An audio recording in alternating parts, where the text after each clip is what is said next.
começar agora a nossa aula falando sobre o sistema operacional Microsoft Windows 7. É importante saber, claro, em primeiro lugar, para as questões de provas de concurso, que o Windows 7 de fato é um software básico. Isso quer dizer que ele serve de base para outros programas funcionarem. Mas ele também pode ser chamado em prova, além de software básico, de sistema operacional. Isso porque ele fornece um sistema de operações básicas para a utilização do computador. Então, as duas opções sobre o que significa o Windows 7, em primeiro lugar, claro, a mais pedida em prova é indicar que ele é um sistema operacional. Segundo, que além de ser um sistema operacional, ele pode ser considerado também um software básico para o computador, justamente repetindo porque ele serve de base para que outros programas possam funcionar. Para entender bem isso, basta imaginar a seguinte situação, onde eu tenho a inicialização do meu computador, logo depois a carga do sistema operacional, quer dizer, o sistema operacional começa a ser carregado, e só então, depois, ao final da carga do sistema operacional, a carga do Windows 7, é que eu vou utilizar os outros programas. Então nós inicializamos o computador, esperamos o carregamento do sistema operacional e só então depois utilizamos o computador. Isso dá bem para perceber a ideia de que é ele que fornece um sistema de operações básicas para a utilização do computador e também de outros programas, certo? Bem, isso no iniciozinho de conversa. Mas também tem algumas questões de prova que costumam cobrar até a teoria sobre os sistemas operacionais. Quer dizer, quais são as características técnicas que fazem de um determinado tipo de software ser um sistema operacional. Então, como eu já disse, a primeira indicação, claro, é saber que ele é um software básico. Isso vale para todo o sistema operacional, inclusive o próprio Windows. Nós estamos tomando como base o Windows 7. Então, o Windows 7 é um sistema operacional e ele é um software básico. Segundo, é responsabilidade dele, o Windows 7, é responsabilidade, então, dos sistemas operacionais, que eles possam gerenciar os recursos do sistema.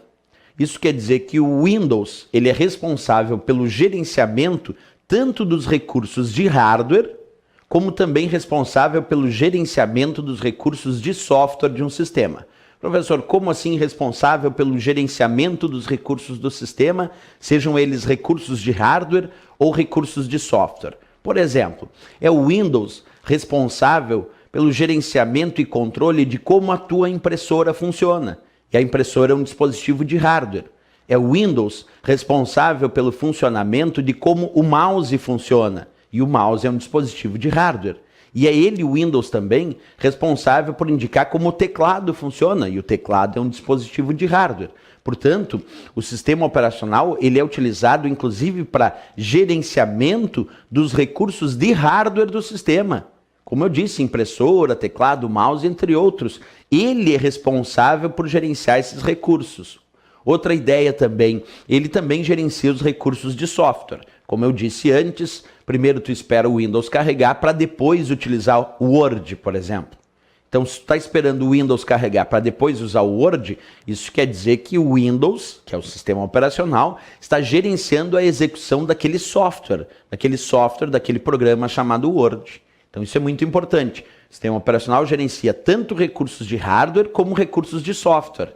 Tem provas que tentam indicar que ele só gerencia recursos de software ou que ele só gerencia recursos de hardware. Não, as duas coisas. Embora ele seja um software, ele é um software de gerenciamento de recursos do sistema, certo? Outro ponto que aparece muito nas provas quando vem à tona o conceito de sistema operacional, é que ele serve de interface entre o computador e o usuário. Isso significa dizer que ele, sistema operacional, permite que um usuário comum consiga indicar comandos que o computador vai realizar. Quem está no meio do caminho entre o que o usuário quer realizar e o que o computador vai realizar de fato é o sistema operacional. Porque, por exemplo, quando tu aplica um duplo clique num ícone na área de trabalho do Word, tu aplicou aquele duplo clique porque tu queria abrir aquele programa. Vamos imaginar isso. Duplo clique com o botão esquerdo do mouse, num ícone ou num atalho lá da área de trabalho. Aí tu quer abrir aquele programa. Tu só deu o duplo clique. Foi ele, sistema operacional, que recebeu essa tua mensagem, duplo clique, e disse para o computador que tinha que abrir aquele programa. Percebe que o sistema operacional recebe uma instrução do usuário, um desejo do usuário, ele traduz isso de uma forma que o computador possa entender. Nesse caso que eu dei o exemplo, o usuário aplicou o duplo clique. Perfeito. E aí o sistema operacional pega essa informação e diz para o computador abrir aquele programa. Portanto, é ele, sistema operacional, quem está fazendo esse meio de campo, esse meio do caminho aí entre o usuário e o computador. Por isso que muitas provas indicam, e é claro, isso está muito correto, que o sistema operacional, pegando como base o nosso exemplo, o Windows, é responsável também por formar uma interface entre o usuário e o computador, entre o computador e o usuário, certo? Bem, falamos aí então de informações teóricas sobre o conceito de sistema operacional. Eu sempre destaco esses 3 itens como os mais relevantes.